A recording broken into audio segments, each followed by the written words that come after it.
Hello, everyone, and welcome to a brand new episode of ESL Talk. Today, we're very excited to be talking about a topic that not many of us have any training in, or maybe even think about dealing with in the ESL classroom. We're going to be talking about bullying, and we're going to be interviewing a very exciting guest who goes all around the country here in Canada talking about this topic. We'll be joined by Alain later here. But first of all, Daniel and I are going to start off by talking a little bit about this topic and our experiences. Yeah, exactly. This is, again, a really interesting topic because I think it's something that we all experience or have to deal with as teachers, but perhaps Mhm. we don't have the confidence or the knowledge or the techniques or the strategies to deal with this maybe as Mhm. effectively as we would like. When we think about experiences with bullying or things that we've maybe noticed, anecdotally, what are some things that have come up for you, Faye? Yeah, it's interesting because if I think about bullying, the image you have is like kids in the schoolyard, or Hmm. teenagers. Hmm. And I mostly think about my own experiences as a child because I've only taught really adult students in my classes. Hmm. But if we think about what bullying actually is, right? I think that then we broaden that definition a bit and we might realize, oh, maybe we have seen it in our classrooms, but not realized that that's what was happening. I think one interesting thing about bullying is that we tend to label people a lot as bullies, and that's something we avoid. Like as a parent, even I've started to avoid labeling people as, Hmm. a troublemaker Right. or a victim or, oh, this one's a handful and things like that. Right. Those things can be really harmful because kids especially will then take on that role, right? And just assume that that's who they are. Same thing with a bully. But I feel like often people are not bullies. They just do things that make other people feel bullied, right? Yes. What Yeah, do you think exactly. about that? Yeah, I think again, a lot of the times I wouldn't say that a lot of the behavior that I've seen is particularly malicious or Mm-hmm. intentional. A lot of the time, dealing with the nature of the students that we have, some of it is unintentional or it's a lack of experience, a lack of understanding, perhaps some ignorance, but again, not in a rude way, just kind of not knowing. Mm-hmm. So I think those are some of the main reasons why it comes about. I guess when you're learning a language, like English, there's going to be times where you make mistakes, you say things in a strange way, you say things that might be unusual to Mm-hmm. others, certain words, depending on the types of learners, which I won't repeat because I don't want to have to censor anything, but Mm-hmm. Mm-hmm. these things come up. Yeah. And these can create some difficulties for us as teachers, but I Yeah. think it's about how we navigate those situations, how we discuss those challenges, and how we kind of move forward with that. Because there is, I would say, some kinds of subtle discrimination that we see in the classroom. Mm. I know we talked about it off air before we started about some examples, but what are some subtle examples of this discrimination that you've witnessed, Faye? Hmm. Well, one thing I can think of is like we even do that as teachers, like Mhm. generalizing and grouping students according to their background and their language, Mhm. right? Mhm. Oh, Japanese students are like this, or like every teacher does that, Mhm. right? Oh, my Brazilian students are like that, or whatever. Yeah. And we often see that teachers doing it, and students sometimes end up doing stuff like that. Oh, I don't understand what the Japanese students say. Like I've Right. had Right. a lot of like European or Latin students or Brazilian students say stuff like that to Mhm. me. Teacher, I don't understand what the Japanese students say, so don't pair me up with them. And obviously, the Japanese student doesn't understand what that person is saying either. Yes. And that subtle discrimination too. Like you have to basically make the students aware that it's not the Japanese student's fault. Like Right. both of you are at the same level. You're both in the elementary class or you're both in the intermediate Yeah. class. Yeah. It's Yeah. just that you don't have that familiarity. And if you don't work together, you're never going to understand each other. Yeah. And one thing I liked to do was, especially because here in Canada, when you go out, especially here in Vancouver, maybe you can tell me if that's the same where you are now, but when you go out to eat, when you go to a Tim Hortons, you will rarely be served by somebody whose first language is English. Hmm. Hmm. And you need to learn how to communicate with people whose first language is not English. Actually, English is the most spoken second language in the world, Yes. right? Yes. It's a Not great point. first. It's a great point. Yeah, I think so. No. And I think there's also certain, stereotypes or certain notions of thought or kind of tracks of thought that students have coming from their home countries, where they might not have exposure to people from certain backgrounds and Yeah. cultures and religions. And that Mm-hmm. can create, I wouldn't say conscious, it was more unconscious exclusion or isolation or just not communicating. I know I've had a lot of students from India where they're like, well, I'm from this state and they're from this state and we don't like each other, so we're not going to talk. Yeah. Or we have different first languages. We can communicate in our first language, which is usually Mm-hmm. Hindi or Punjabi, but we prefer not to because of this or because of that, or my Mm-hmm. parents said this or my family said this. So there's Mm-hmm. some of its maturity as well. Yeah. But I Yeah, I've think, had issues with students, particularly in places where there is a bit of argument over whose Mhm. territory it is too. Right, right, Or right. like we have a lot of students from Taiwan here Hmm, hmm, and a lot of students from China. hmm. And I have had situations where like students are introducing themselves first day of class or something, or at Right, least first day right. with me. And a student will say, I'm from this place, I'm from this place. And when the student, for example, from Taiwan will say, I'm from Taiwan, I had a Chinese student who would say something in Mandarin. Hmm, hmm. And I didn't speak the language, but I could sense the tension. Right, right. And they kept speaking to that student or in a passive aggressive way. Whenever that student would make a remark about their country or their food, they would Hmm, say something in Chinese. hmm, And this was hmm. an older student as well. So I actually had to sit both of them down at break time and figure out what was going on. I kind of suspected what was happening, but it was basically the Chinese student was saying, "You're not from Taiwan, you're from China." Hmm, hmm. Kept repeating that, right? And the Taiwanese student kept saying, "I'm from Taiwan." Hmm. And it had to get to a point where I had to have the counselor, the Taiwanese counselor, and intervene and talk to them both in Mandarin and kind of reach a common ground for them to stay in the Right, same class. right. But that I can see as a situation that if we don't diffuse right away, it can turn into sort of bullying, Yeah. especially if that student, that Taiwanese student feels isolated It's yeah, or and again, it's difficult to know, even or even to mm-hmm, recognize some of these things. So we mm-hmm, have to because we pick don't up speak the language, right? Yeah. exactly, and we have to try to be, proactive rather than reactive, and try to create situations where people can have discussions and they can talk about things, and Yeah. we can, communicate these things in a healthy way. Because Mm-hmm. yeah, of course, everyone's going to have some kind of biases or some, you know, way that they were raised, or the different Mm-hmm. countries, that there's going to be different ways of Yeah. thinking about certain things, and which again makes sense, but it's how we deal with that that's really important. Mm-hmm. I think from more of a, from a specific ESL lens as teachers as well, I think sometimes maybe not in Canada, or maybe not to the extent that it is in other countries, but there definitely is this preference towards native speakers. Yes. Teachers should look a certain way, they should Mm-hmm. have a certain passport, they should behave a certain way. Again, when I was living in Korea, we'd have teachers from the US, from Canada, who were Black or Asian or, Mm-hmm. of Indian descent, and people would be confused. They'd be like, but wait, you're from the US, but Mm-hmm. you're not white, blonde hair, blue eyes like I imagined. And again, that was Mm-hmm. actually, that uncomfortable conversation was actually a nice way to hopefully educate and show and teach people, Yeah. well, we have a lot of diversity. We Yeah. have people from different backgrounds and cultures and things like that. Yeah. And I had a really good friend from South Africa who was Mm-hmm. white and didn't fit that narrative. So when she would say, Mm-hmm. I'm from South Africa, people would be like, but you're white.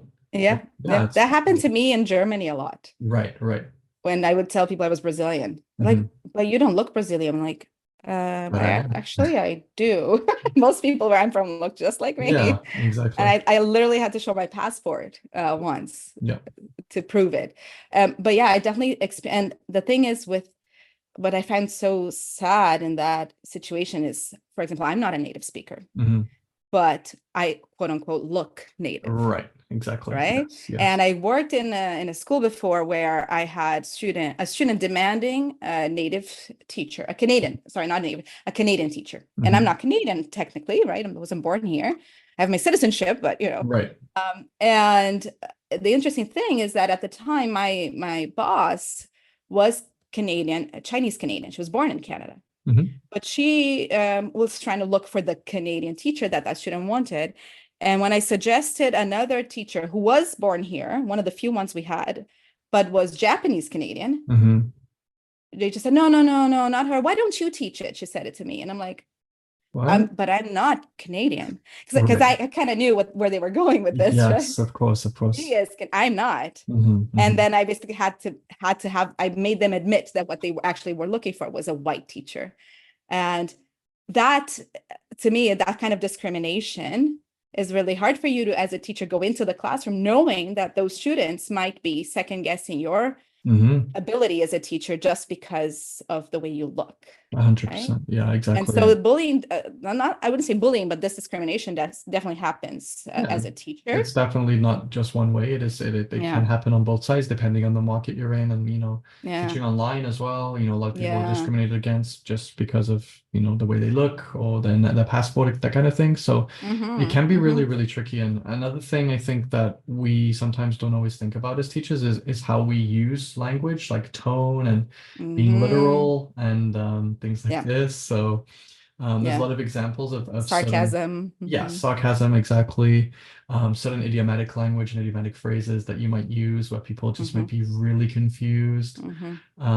I used to I used to remember saying like, "Well, what do you like?" As a kind of a phrase, like, "Oh, Yeah. like what do you Mm-hmm, like this?" And mm-hmm, the mm-hmm, person who I would say that to would be like, I like doing," and then she'd start listing her mm-hmm. hobbies and things she enjoyed. I'm like, no, no, no, it just means like, oh, like, what do you like? It's just a Right. kind Yeah, of yeah, yeah. throwaway line. So this can And be, yeah, so go ahead.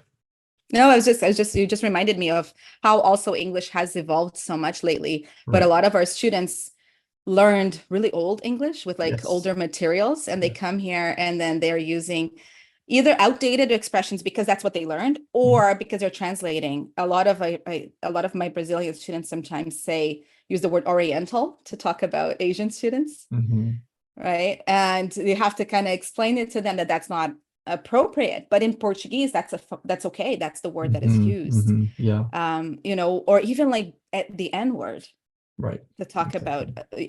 it's race, because in Brazil, in Portuguese, you use that word, Yes. still is used. Spanish as well. Yeah. It's changing now in Brazil, Yeah. but it's still used a lot. So that's can be very tricky. Yeah, like you said, it's like we don't, as teachers, we need to mind our language with our tone and our sarcasm, but we also need to remember some of these students, they don't mean it. And that's where we come back to bullying. It's Yes. like it's not so much the intent, but it's the effect Yes. that it may have. And do Exactly. you feel like you have been prepared to deal with this type sort of thing? Or has A all this lot that of the we've talked about time, come with your experience? I guess after, 11, 12 years to some extent, yes. But I think you have to be very adaptable and flexible and be able to kind of not predict, but kind of know what might happen and then be able to react to that before it does. Like notice these triggers and these little kind Mm-hmm, of signals and pick up on those. I think that's really important. But mm-hmm. again, it's about timing, it's about experience, it's about exposure, and it's about Yeah. trying to be proactive as opposed to reactive. That's what I Which always say. which can be very hard for those teachers that are just starting out, who a Absolutely. lot of them are listening to us right now, right? So Yeah, exactly. hopefully we can help you guys out a little bit today with our chat and with the chat with our guest. Yeah, let's go. Let's listen to Alan and let's talk a little bit more about this topic of bullying and discrimination.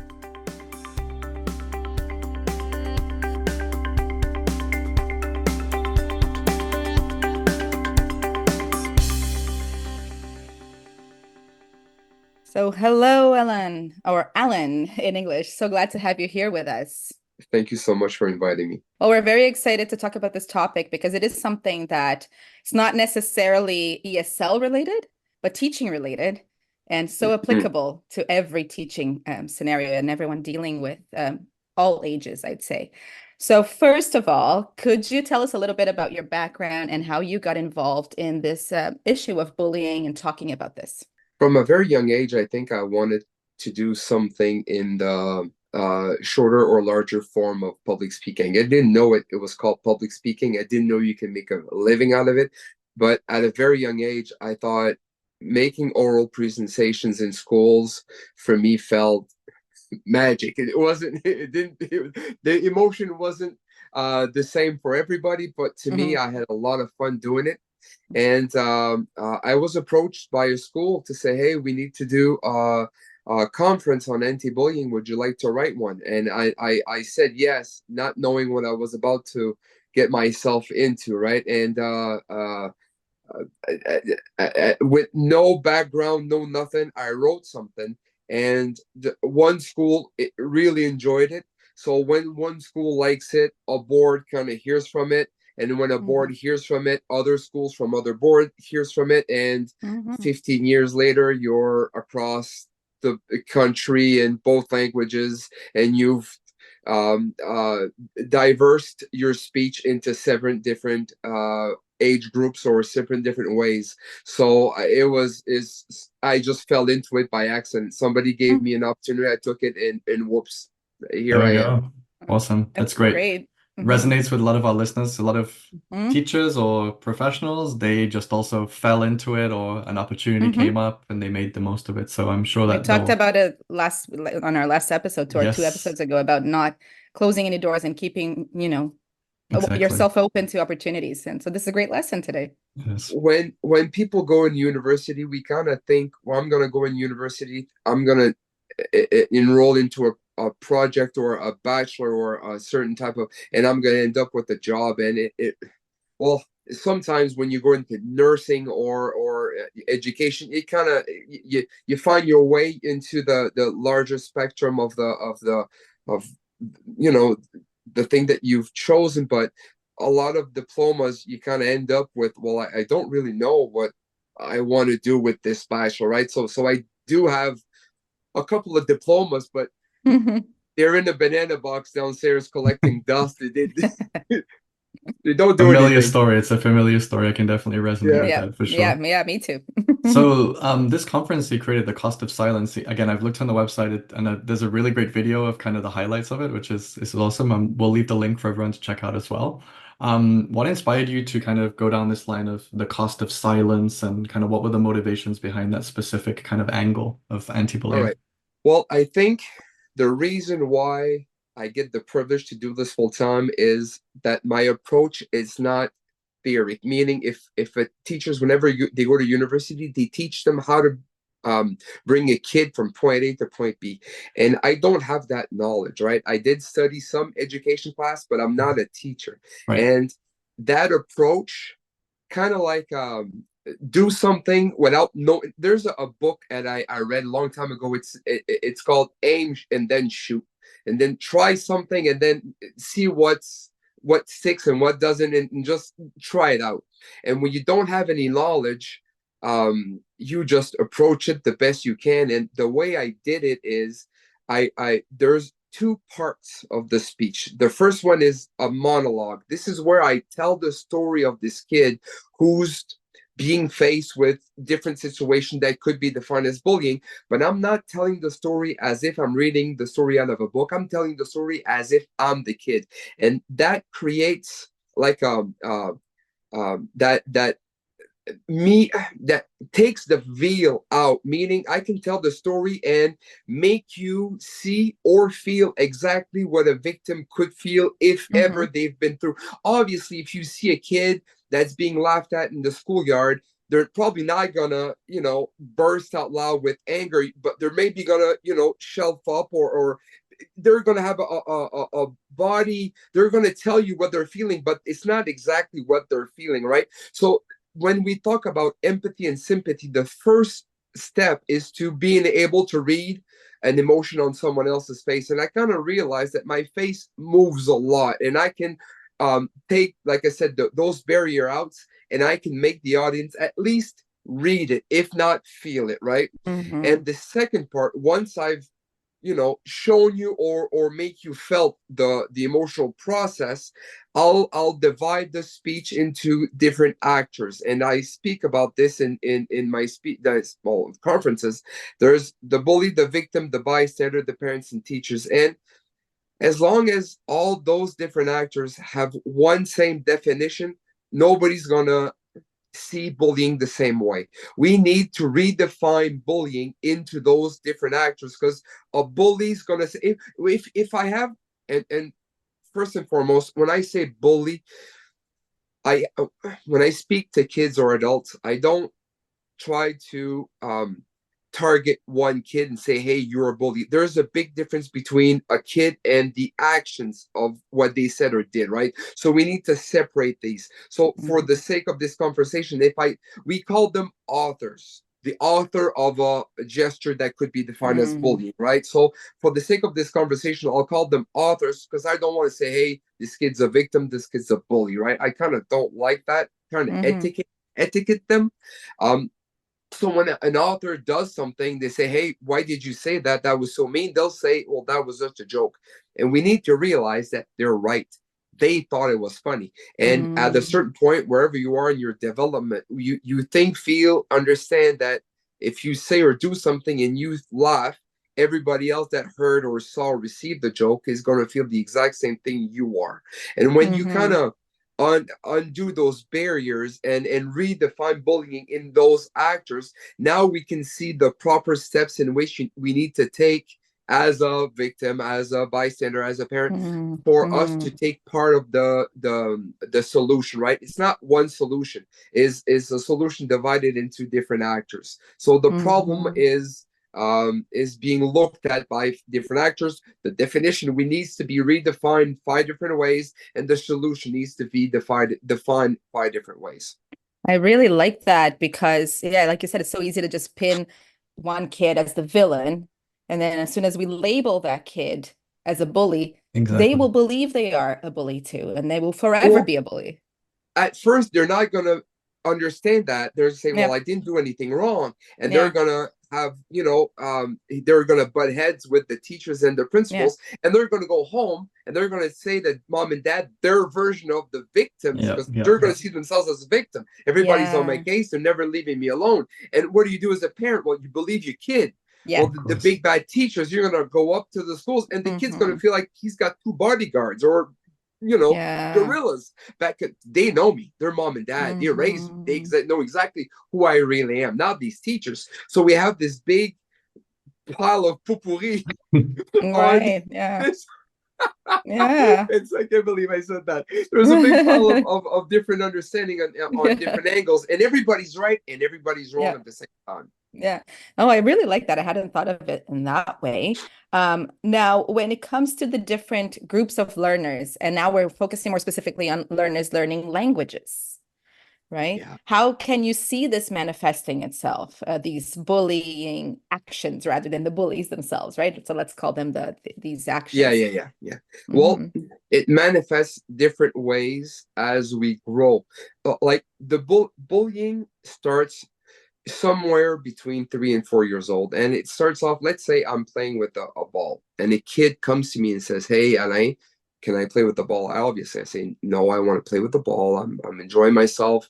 I don't want to share. I'm playing my little game. I'm not bothering anyone. Obviously, that kid's going to feel rejected by a peer, right? Not by somebody else that has, I'll say, a source of power, meaning a teacher or a parent. They're not, you're not supposed to be being told by a peer. So that kind of feels bad. And with anger, with frustration, that kid kind of pushed me while I'm falling down. I kind of draw the ball. The kid picks it up. We're going to press pause here because whatever happens in that story, that kid just understood the first thing. If ever they can be violent whenever they feel that emotion, they're going to get exactly what they want, even though it's just a couple of seconds. They're going to get exactly what they, even though I said no, they're going to get the ball.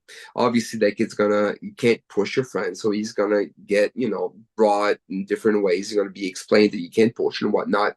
Doesn't really matter. Later on during the day, during the week, during the month, I'm still playing the ball. That kid comes to me and says, hey, Alain, can I get the ball? I remember when you did. I can't, maybe I got hurt. I feel scared now. So I'm just going to say, you know what? Take the ball. I'll find myself another uh, game I need to play. I'll find something else because I don't want you to push me again. Now that kid just understood the second thing.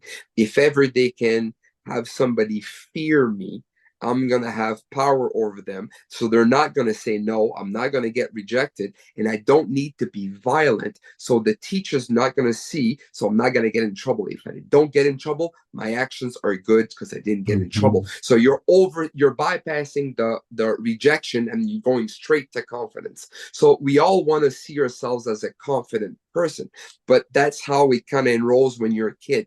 And later on in elementary schools and in high school, it kind of that little situation kind of fluctuates, right? We're kind of now that we know that we can't push, we can't say certain things, then we're going to start to hide from teachers. We're not going to bully you right in the hallways. We're going to say things when we're walking to or from school, while on text or on social media. We feel like we're safe because nobody sees us. So we're going to have mistakes whenever we're in elementary school. So we're going to do mistakes. We're going to get in trouble, but we're going to get better. We're just going to do certain things in certain areas where we feel like nobody's going to see us. And if nobody sees us, we don't get in trouble. So the game that or the things that we say on social media, we think it's funny, and nobody's doing anything. So everybody think it's funny as I think it's funny. So we just go up and about it that way. Wow. Yeah, it's again, I think a lot of young people, especially like learners and stuff, they're not even aware of these psychological systems, or even just the way that things are. They just think, oh, this happened to me, and they don't really take the time to really process it on a subconscious level, and these things become automatic almost, right?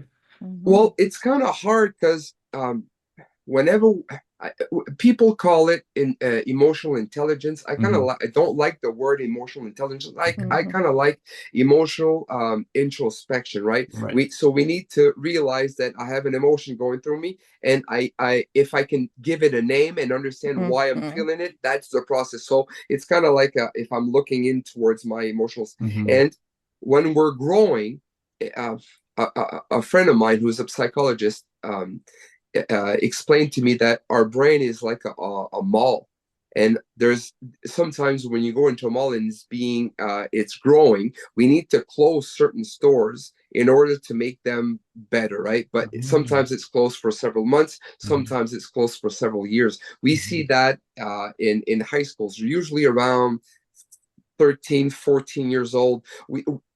Our kids, they do something, we say, well, why did you do that? That's not you. It doesn't seem like something that you were done. What are you thinking? Well, they're not thinking. That part of their brain, that mall, that store in that mall is closed for a couple of years, and they don't have access to that understanding. Later on, they'll get it, but not right now. So it's very hard. So, like I said, in elementary schools, their first step is to read an emotion on someone else's face, try to give it a name, and then realize that something's going through us, and then we give it a name. So we start with our eyes instead of going through our emotional systems. And Does that make any sense? Yeah, it's interesting because it's something that when I think about my own teaching experience, as a language teacher, we often don't have the education background, like the academic background in education. And what you're saying makes perfect sense to me now, because I have studied that on my own after I had my first kid. So after I became a mom, as a parent, I'm like, okay, naming emotions is healthy. And you start to learn all this and you apply that with your own kids, and it makes you a better teacher, actually. But I know that the great majority of teachers, ESL teachers or language teachers out there, haven't had that opportunity or haven't really learned any of this or thought about all of this. So what do you think might be some of the most common misconceptions about bullying that these teachers may have? Thank you for that question. We've opened the can of worms now. Here we go. Oh, well, I'll try to make it simple and to the point. The problem is, as a teacher, we define bullying the wrong way. And it's not necessarily for teachers, because bullying Hi, my name is Alain Pelletier, and I don't agree with Bullying Canada's definition. And the reason why I don't agree with it is, if I go into a school and I sit one by one kid, one on one, and I ask them, what's bullying? Tell you what's going to happen. They all know what it is. They can all tell me in their own words something that looks and feel like something that could be defined as bullying. They all know it. So the teachers are doing a great job, right? Because they've been told and they've been shown how to bring a kid from point A to point B, intellectually speaking. So they know what it is. But when you put an emotion on that definition, it kind of makes everything up. We need to define bullying as the victim's point of view. Meaning, if I call somebody a name, that same word can be defined as something that's regrouping, or I can take part of, like a family thing, or it can be something that makes me feel bad. And the best way of doing it is, my parents used to live in Newfoundland. And over there, everybody calls themselves Newfies. Like, hey, Newfie this, hey, Newfie that. They kind of go about and they call themselves Newfies. Like a hockey player would call another hockey player by their last name. They kind of do it the same way with Newfie. And I went over there and I was part of the group, and I kind of used it as, oh, what are you doing, Newfie, right? And the kid that I was, or the guy that I was telling that, kind of changed face, and he said, well, why did you call me that? And my friend kind of took my rescue here and says, no, no, no, no. His parents are here. They're from the island. They're not from mainland. And he kind of took my back and he took me aside later on and said, why did you say that? And I said, well, everybody's saying it. I wanted to I wanted to be part of the gang too. And he says, you're from mainland. You can't say that, right? So that same word being called by another Newfoundlander is being some like a logo on a team's jersey, or said by somebody from mainland is, something that's an insult. So that same word. So we say, well, you can't say Newfie, it's bullying. Well, I see Newfie, and whenever they call me like that, I feel kind of good. So how do we define bullying? So we need to define bullying as the victim's point of view. So anything that makes a victim feels bad, then we can start to define. And there's a big difference between somebody that went through a situation of bullying and a victim of bullying, meaning everybody's going to go through at some point in their lives, and they're going to have to deal with a situation that could be defined as bullying. When I meet new people and they ask me what I do, the number one thing they tell me is, oh, I was a victim. Well, maybe you were faced with bullying, but you were not necessarily a victim. A victim still thinks about those certain things that happen to them, and it kind of has repercussion on long term. It doesn't like mean that they're wrong. Maybe they're right, but chances are they've probably felt something, right? So there's the difference between somebody that was faced to and a victim of bullying. So we need to make that difference. And whenever if ever I was in a school, they say, well, if ever you're going through something like this, go see a teacher. And they've been told that any type of everything can be bullying. They come up to a teacher and say, hey, he was bullying me. And the teacher says, well, he wasn't really bullying you, and they're kind of right. So the kids are all mixed up because they told me this is bullying. I go see a teacher, went to see the teacher, and now it's not bullying. Where do I find myself in this? And especially in this time of the year, all the teachers, they're stressed. They have pressure from the board, they have pressure from the schools, they have pressure from the parents. They need to finish a curriculum, and they're tired. Like the days are gray. We're all exhausted. Summertime can't come quick enough, and the kids are saying, well, madame monsieur, and we're sick and tired of it. Not because we don't want to take care of these kids, we don't have any patience, and stress is coming off. March break is not enough to empty the glass. We need a full March open up for us to deal with. And the kids are in a school, and everything's bullying because they're tired as well, and they're frustrated as well. So right now is a big melting pot of a lot of emotions, and it's very hard to see clearly in all of those situations. Does that make any sense? Of course. Yeah. Yeah, it's a lot. And again, this just goes to show how many different hats, how many different roles teachers have. And what I did want to ask you about, Ellen, was about online classes, because more and more now classes are online, the delivery, the modes are changing, they're more kind of flexible. So is it more difficult to detect or recognize bullying behaviors or bullying actions? And what can teachers do to kind of, help maybe identify or start conversations or adapt their approach towards these kinds of issues? Yeah. Whenever we kind of migrate to high schools, like cell phones and social media are the directory. Like that's where they go to quote unquote bully. And everybody says, well, it's something that we well, I'll say me, but when I was a kid, I didn't have that. I didn't have those cell phones. I didn't have those social media, and a lot of teachers now grew up without those ways. So we're kind of learning on the job how to and to me is to me it's the most simple thing in the world. To me, bullying and online, like every phone can take a screenshot. You can take a picture of it. Like Mm-hmm. you need to take pictures. But okay, there's a certain situation I was faced with last year and this year. Meaning, okay, I'll say this. A couple of months ago, I was in high school, and they were going through this bullying situation with two little girls, and the mother of the quote unquote author of the bullying didn't believe it. The kid, her daughter doesn't do anything wrong, and they've been dealing with this for the better sake of a year and a year and a half. And one of her friends recorded her talking to that quote unquote victim, and they brought it to the principal, and they made it listen to the mother. And whenever they made her listen, the mother started crying, and she said, I can't believe it's kind of coming out of my little girl's mouth. I Mm-hmm. just can't believe she's talking like this. She doesn't do that at home. So she kind of, like I said at the beginning, she kind of hid from her parents. Her the image that she portrayed at home is not necessarily the same one that she had in her personal or school life, right?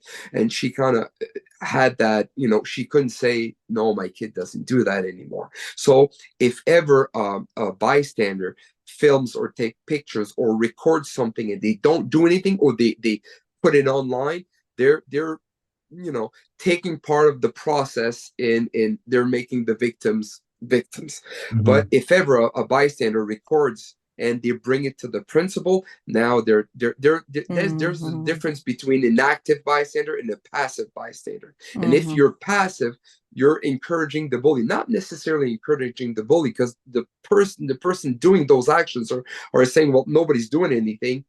They're not, you're not stopping me, so they're agreeing with me. And Yes. the people, they say, well, I don't agree with this, I can't believe what's going on, but I don't want to become the victim, so I'm not going to say or do anything. So we Right. Yeah. kind of want to exclude ourselves from the situation, but by being that, you're giving power, socially speaking, giving Mm-hmm. power to the bully without. But if you do, you're an active bystander, and I encourage those phones. No, most people don't encourage. I encourage, take the phones and videotape, or take pictures, but bring them to the principal, bring them to the school's counselor, bring them to the teachers. Create that bridge between a person that can have a solution and a kid that needs Mm-hmm. somebody to help, somebody that needs help. Yep. That's really important because I think that in general, people are afraid to do that, right? And students feel like it's not safe to do that because Mm-hmm. then they will be, right, like Or tattletaling they and or all they that. Or freeze because of the fear, Mhm. right? And Tattletale, they, and yeah, Yeah, yeah, yeah. yeah, so that's great. Uh, it's yeah, and I think a recurring theme here is that we're really not prepared. We don't really know in general how to deal with all this, right? mhm. So as a sort of like a final recommendation to our listeners, what resources would you recommend our teachers, especially our language teachers, like I said, that don't have that background, who want to learn more about bullying? What resources would you recommend they read or watch or Well, seek? there's a lot of books on, they call them emotional intelligence. Coleman, I think it's Danielle Coleman, is a really, Mm, really good one. And for kids, I have one. If Can you allow me to go get it? I'll go get it right now. yeah, yeah. Sure, go Can ahead. you press pause? The book for elementary schools. I have it in French. It's called The Color of Emotions. And I Mm-hmm. read this to my kids. Do you know it? I know this book, yeah. Oh Mm-hmm. my God. Yeah, There's different versions of this now, but it's it's awesome. all, I need to buy it again because I'm missing some pages. I read this Hmm. once a week to my kids, Yeah. and as of, you know, at age of 4, 3, you can start using this. And now, whenever I was a kid, oh no, no, I'll start that phrase again. When my oldest was, somewhere between 3 and 4, we used those. And when you raise your kid, there's different ways of, I say punishing, but go to your room and a minute, they say a minute per age. And I kind of never listened to it. I said, go to your room. You're red. I don't like it when you're red. Whenever you're yellow, you can come out. So he sometimes he goes there for 30 minutes. Sometimes he goes there for 10 seconds. But he'll realize I'm red. I'll go to my room. I'll change my emotion, because you can change that on a dime. I'll change my emotion. I'll realize that I changed it. And he'll say, hey, Dad, I'm yellow. Well, come on down. You don't need to be in your room for 5 minutes if you don't need to. I want you to change your emotions. And we use those colors every day, regulation, and it right? works wonders. So that book is gold to us. It would So also I be can't a good recommend it enough. recommendation for our language teachers to use with their adult learners who are learning English, because it teaches really good vocabulary. Yes. And I've been using a lot of kids' books with my lower level students, with my elementary level adult students, because it just teaches them so much in context that is memorable, and then they can become better adults even, right? It's such a simple way of explaining it. And when you start this with your kids or your adults, you're gonna just that thought of here's what I'm going through. I'll try to give it a name, because it's very complicated, and now I'll try to explain it to somebody else. Is amazing. But those colors are amazing. Yeah. Awesome recommendation. Thank you so much. So finally, how can our listeners get in touch with you? Feel free to share your website and how we can get in touch with you, because I'm sure our listeners would love to learn more. The best way of reaching me is on that website. It's alainpelletier.ca. I don't have an agent. I do that on my own. So my personal home phone is there. My personal email is there. Awesome. You'll have there's a blog coming up with a whole bunch of different branches on the bullying tree that I've written up. It's in the process. Should be done by before the start of September. So the website is where they can find me. Wonderful. We'll add the link to the episode description so you can find it below. And I just want to say thank you for a really interesting and very engaging, and I guess I learned so much from listening to you. So thank you so much for that, Ellen. We really appreciate it. Thank you so Thank much. you so much. All right, thank you so much, Ellen. Great to hear your wonderful and insightful, lessons, I would say, because you've done this a lot, and again, some amazing work that Alan does. Please do check out his website, which is in the description below. Make sure you subscribe to us on your podcast provider of choice. Yes, so please be mindful that we won't have new episodes for the next couple of weeks, because I will be having surgery next week. Final stage in my end of my cancer treatment. I have to do my final reconstruction surgery, so I'll be out for the count for a couple of weeks, but we shall be back sometime in mid-July, I'd say. Yes, exactly. Yeah. And again, do keep checking the feed, because there might be other little things popping up in the interim. So do stay subscribed. And again, if you do want to be a guest on a future episode, go to the website esltalk.ca, fill in the form. We can reach out to you and we can record as well. We're getting pretty booked up for this season, but again, always welcome your contributions, and we love to hear all different aspects of ESL, of teaching, like we are today. So feel free to submit that form, and we'll see you for a new episode in a few weeks. Thank you so much. Thanks for listening. Thank you.